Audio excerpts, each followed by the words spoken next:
Les accidents que vous verrez dans ce film sont des mises en scène basées sur des situations vécues par des caristes, réalisées pour les besoins de ce film par des cascadeurs professionnels. Ne répétez aucune de ces actions, elles sont toutes dangereuses.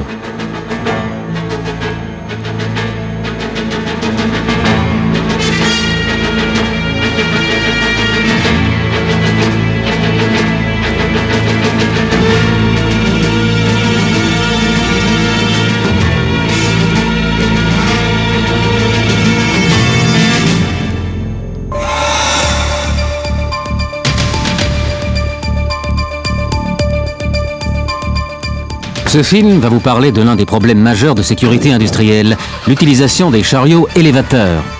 Voici une ambulance. Vu la gravité des blessures, c'est malheureusement là qu'aboutissent le plus souvent les victimes d'accidents mettant en cause des chariots élévateurs. Les chariots élévateurs sont des engins sûrs par leur conception et leur fabrication. Pourtant, tous les jours, des caristes se blessent ou blessent leurs collègues parce qu'ils ignorent certains principes de base des procédures de sécurité. Conduire un chariot élévateur peut sembler facile, et encore plus lorsqu'on en a l'habitude. Et c'est de là justement que vient le danger. Ne relâchez jamais votre attention, même un seul instant. Une seconde d'inattention suffit pour avoir un accident. Voici quelques exemples d'erreurs à ne pas commettre. La liste n'est pas exhaustive, loin de là. Disons que ce sont les erreurs les plus communes. Nous les appelons les 7 péchés capitaux parce qu'ils sont la cause de très nombreux accidents.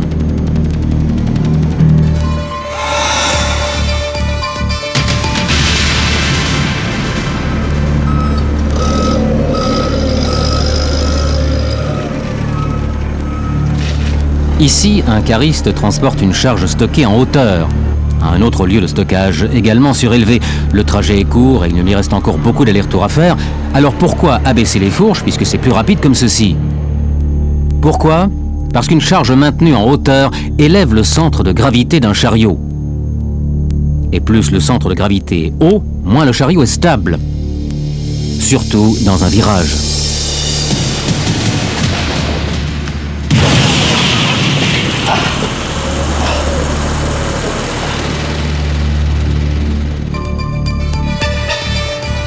Premier péché capital, ne jamais conduire avec les fourches en position haute, chargées ou non. Se renverser dans un virage est l'un des accidents les plus courants. Et cela n'arrive pas seulement quand un chariot est en charge avec ses fourches en position haute.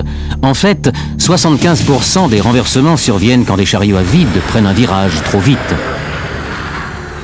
Si votre chariot se renverse, vous devez savoir ce qu'il faut faire. Restez à l'intérieur de l'habitacle. Protégez-vous en saisissant fermement le volant et en maintenant tout aussi fermement vos 2 pieds au sol. Penchez-vous dans le sens contraire de la chute, c'est le seul moyen de vous protéger. N'essayez jamais de sauter dans le sens de la chute, sinon le protège-conducteur risquerait de vous écraser au sol. Ce type d'accident est très courant. Les professionnels de la sécurité l'appellent la souricière. Vous comprenez pourquoi? Si le cariste reste à l'intérieur de l'habitacle fermement accroché, il s'en sort. Il est en vie et peut s'estimer heureux. Dans ce type d'accident, les blessures à la tête, au cou ou à la colonne vertébrale sont en effet malheureusement assez fréquentes. Mais s'il essaye de sauter dans le sens de la chute, il aura moins de chances de s'en sortir.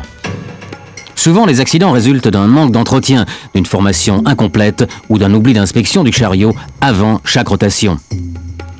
Une inspection est une procédure minutieuse qui varie suivant le type de chariot et ses accessoires. Elle doit comporter la vérification des mâts, des chaînes, des commandes hydrauliques, des pneus,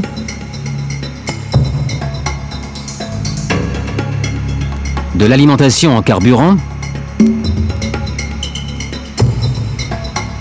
ainsi que la recherche de fuite sous le chariot.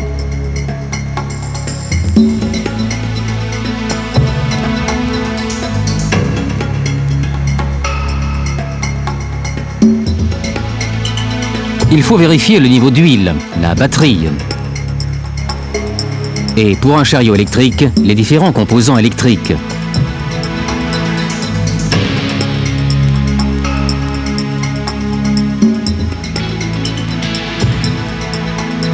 Il faut également ajuster le siège et vérifier le protège-conducteur. Tout comme les lumières, l'avertisseur et les freins. Il faut s'assurer enfin que les mâts et les vérins hydrauliques fonctionnent correctement. Nous ne vous montrons pas l'inspection du chariot dans sa totalité. La règle d'or est simple. Attendez-vous au pire et sachez l'éviter. Mais ce n'est pas parce que vous aurez inspecté votre chariot qu'il ne vous arrivera rien.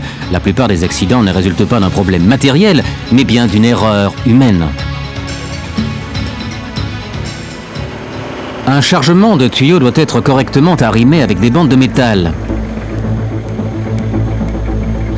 Celui-ci ne l'est pas. Il n'y a pas de bande pour le maintenir. C'est donc l'accident assuré.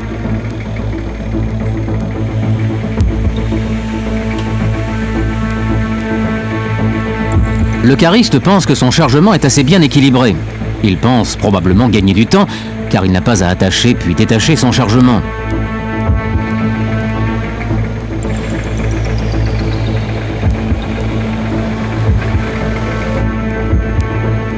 Dans un monde parfait, il ne lui arriverait rien.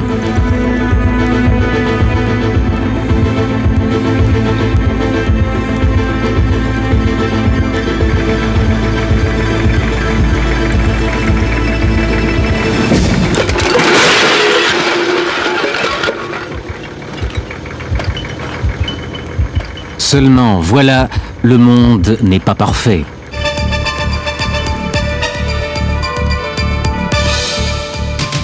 Ne conduisez pas avec une charge instable. Prenez le temps de bien l'arrimer avant de vous déplacer.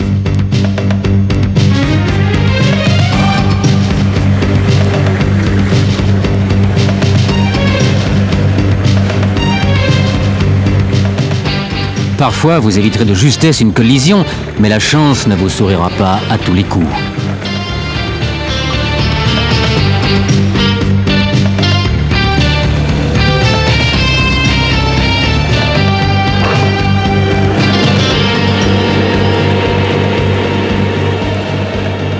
Ce cariste prend un virage en marche arrière sans visibilité. Il s'en tire bien cette fois, mais combien de fois sera-t-il aussi chanceux? Dans chaque secteur, chaque entreprise, nous pourrions construire une pyramide statistique des accidents de ce type. Elle montrerait par exemple que pour, disons, 200 accidents mineurs ou sans dommages corporels, il y aura peut-être 10 incidents avec blessures légères. Et pour 10 accidents avec des blessures légères, il y aura un accident grave, voire mortel. Il s'agit juste d'un exemple de pyramide statistique d'accidents. Les chiffres sont différents pour chaque secteur industriel ou chaque entreprise. Mais le message est toujours identique. Chaque alerte vous rapproche de l'accident grave. Prenez ces alertes comme des avertissements clairs et souvenez-vous alors qu'il faut rester concentré. Ce chargement semble bien équilibré. La caisse du bas est lourde et bien arrimée, mais les caisses du haut ne le sont pas.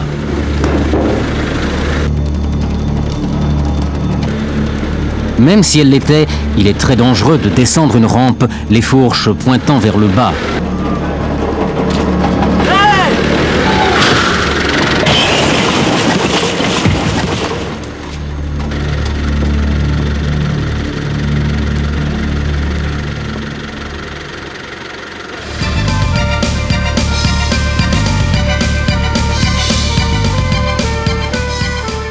C'est un accident qui coûtera cher à l'entreprise et qui se répercutera directement sur ses bénéfices. Rappelez-vous, sur les rampes, les fourches chargées doivent être dirigées vers l'amont et lorsque les fourches sont vides, elles sont dirigées vers l'aval. En marche arrière, pilotez doucement et avec attention quand vous êtes chargé. Ici, le cariste transporte une lourde charge sans visibilité. Il devrait se déplacer en marche arrière. Pour empirer les choses, ce virage sans visibilité est utilisé par les employés comme un raccourci, certes interdit aux piétons, pour rejoindre la machine à café. Cet accident ne résulte pas seulement d'une erreur du cariste, mais sa responsabilité est engagée. Il circule en charge, c'est de lui que vient le danger.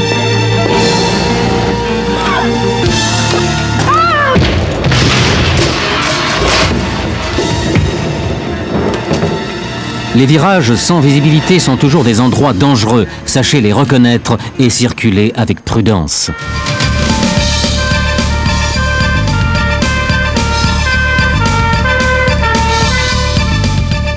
Méfiez-vous des zones sans visibilité. Ralentissez et avancez avec précaution. N'acceptez pas que les piétons prennent des raccourcis situés en dehors des zones qui leur sont réservées. C'est à nous tous de faire respecter les règles de sécurité. Les quais de chargement sont parmi les endroits les plus dangereux pour les chariots élévateurs. Un grand nombre d'accidents s'y produisent, et pas toujours à cause du cariste. Pour charger et décharger un camion, il convient d'être concentré et de communiquer.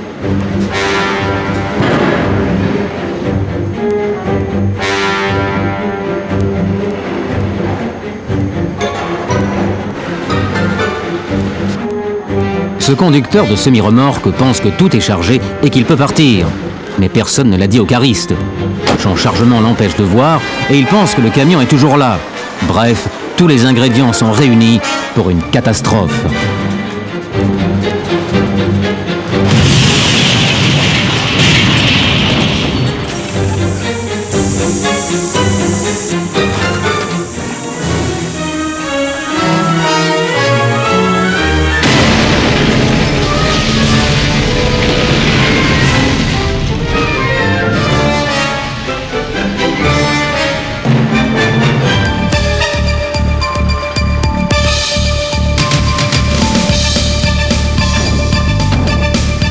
Faites très attention sur les quais de déchargement. Concentrez-vous et sachez communiquer. Ne faites rien sans avoir une bonne visibilité. L'entrepôt est loin et c'est très sympa d'y emmener vos collègues. Mais leur rendez-vous vraiment service? Dans ce cas précis, sûrement pas. Les chariots élévateurs sont conçus pour une seule personne. C'est pourquoi ils ne comportent qu'un seul siège. Il est toujours dangereux de transporter des passagers.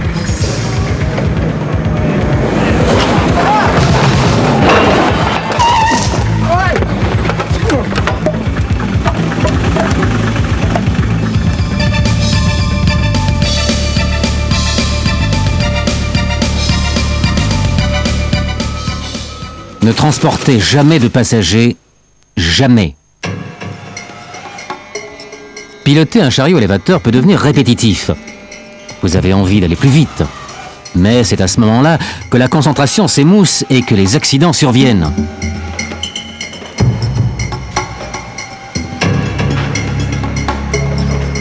Ce cariste arrête son chariot et descend pour prendre sa feuille de travail. C'est tout simplement du bon sens.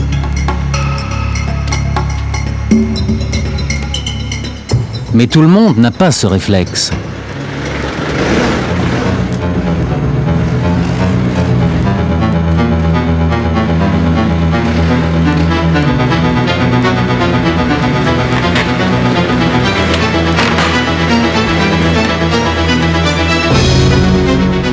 Cet opérateur se dispense d'arrêter son chariot, car c'est une perte de temps. Ça paraît tellement plus rapide d'attraper au vol la feuille de travail. Mais ce faisant, il est obligé de passer son bras à l'extérieur du chariot. Le danger le guette.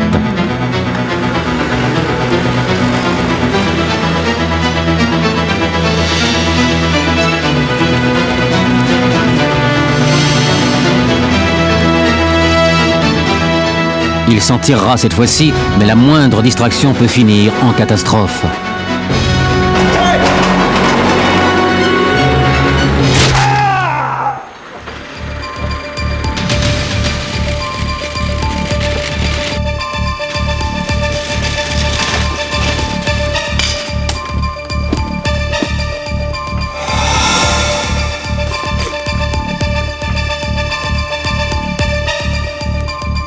Ne laissez dépasser ni vos bras ni vos jambes hors de l'habitacle. Ne soyez pas imprudent, aussi répétitif que puisse vous sembler votre travail.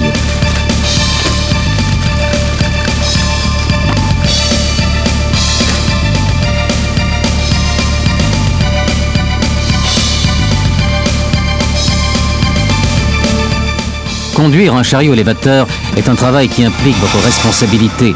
C'est un travail difficile parce qu'il exige une concentration à 100% tout le temps. Peu de métiers en demandent autant. Les 7 péchés capitaux que vous venez de voir ne sont que quelques exemples de ce qui peut arriver. Vous pouvez vous blesser ou blesser vos collègues simplement parce que vous avez relâché votre attention un bref instant. Aussi, la prochaine fois que vous conduisez un chariot élévateur, rappelez-vous, ne conduisez pas avec un chargement en hauteur. Ne conduisez pas avec un chargement instable.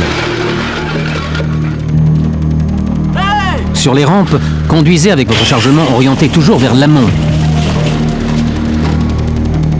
Soyez Soyez attentifs dans les endroits dangereux, comme les virages sans visibilité.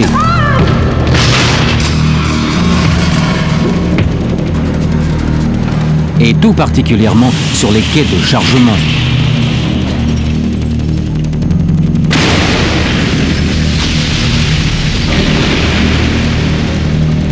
Ne transportez jamais de passagers.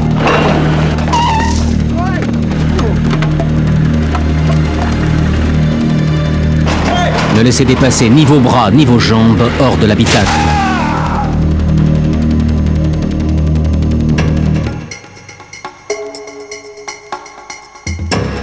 Souvenez-vous que même en évitant ces 7 péchés capitaux, vous ne serez pas à l'abri d'un accident. Mais vous aurez plus de chances de passer une journée dans de bonnes conditions de sécurité et de rentrer chez vous sain et sauf. Respecter les procédures de sécurité, c'est l'affaire de tous, et la vôtre en particulier.